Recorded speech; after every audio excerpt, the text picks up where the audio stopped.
Welcome साथीहरू, छारहाङ mini भ्लगमा तपाईँहरूलाई फेरि पनि स्वागत छ।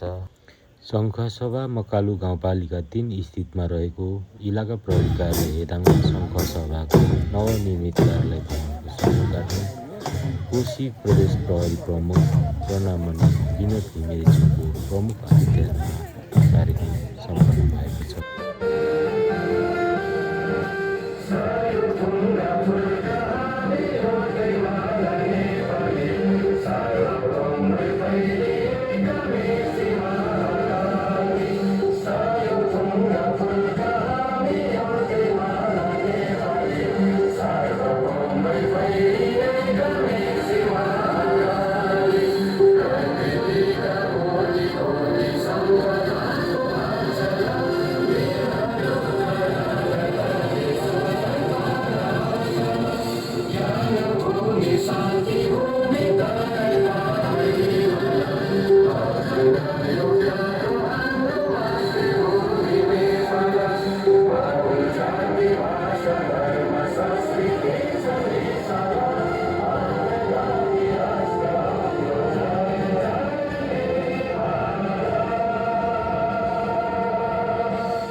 अढाई तले भवन 3,20,86,357 रुपियाँ लागतमा निर्माण सम्पन्न भएको हो।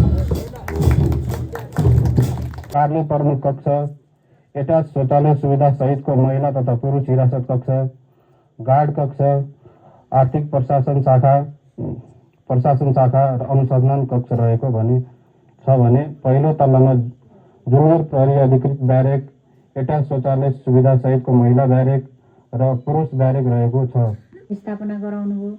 यहाँहरूकै पहलमा चाहिँ पुनर्निर्माण कोषले चाहिँ पहल तपाईँहरूकै जारी लगायत हामी सम्पूर्णलाई पनि यहाँको जुन प्रहरीको काम कर्तव्य अधिकारको लागि उहाँहरूले कार्यान्वयन गर्नको लागि एकदम सहज हुन्छ भन्ने महसुस भइरहेछ मलाई र यो हेदाङनागढी भन्ने बित्तिकै बडखोला जोडिन्छ। मोटोहरू धेरै छर्ने हिँड्ने बाहेकको मेन कोशी हाइवेसँग जोडिएको छ र नाकाको रूपमा पनि अहिले हामीले पुरै रूपमा प्रयोग गरेर यहाँको शान्ति सुव्यवस्था र यहाँहरूकै सहयोगको लागि चाहिँ यसलाई परिचालन गर्न सक्नुहुनेछ भन्ने मैले अपेक्षा राखेकी छु र आगामी दिनमा प्रहरी कार्यालय त हुँदै हुनुहुन्छ, यहाँ आउने प्रहरी कार्यालयका कर्मचारीहरू भनेको हामी एकदम टर्नओभर भइरहने हो।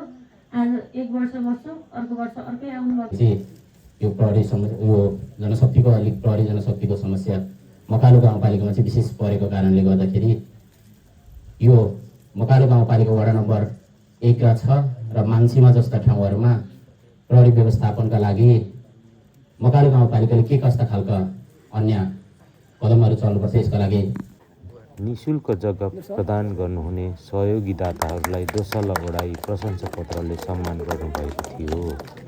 कायम राख्ने कार्यमा आम नागरिकको जिम्मेवारीप्रति संवेदनशील रही इलाका प्रहरी कार्यालय हेदाङमा शङ्खसभाको लागि नयाँ भवन निर्माणार्थ आफ्नो बहुमूल्य जग्गा निःशुल्क प्रदान गर्नुभई नेपाल प्रहरीप्रति नागरिकहरूको अटल विश्वास एवं उदाहरण प्रस्तुत गरी समाजमा परोपकारी भावनाको अभिवृद्धि अनुपम योगदान गर्नुभई नेपाल प्रहरीलाई पुर्याउनु भएको अनुकरणीय सहयोगको उच्च मूल्याङ्कन गर्दै धन्यवाद यो पत्र प्रदान गरिएको छ। गुणस्तरीय सेवा प्रदान गर्नेछौँ, अझ खट्नेछौँ।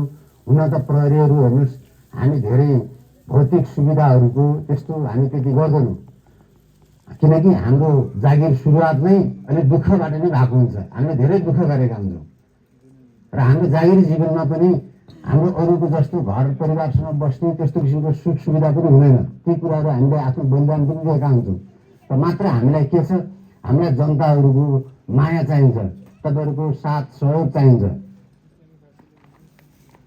ती कुराहरू भएमा हाम्रा यी कामहरूमा हाम्रा मनोबलमा धेरै वृद्धि हुनेछ। अहिले जुन तपाईँहरूको यहाँ स्थापना भएको छ, यहाँ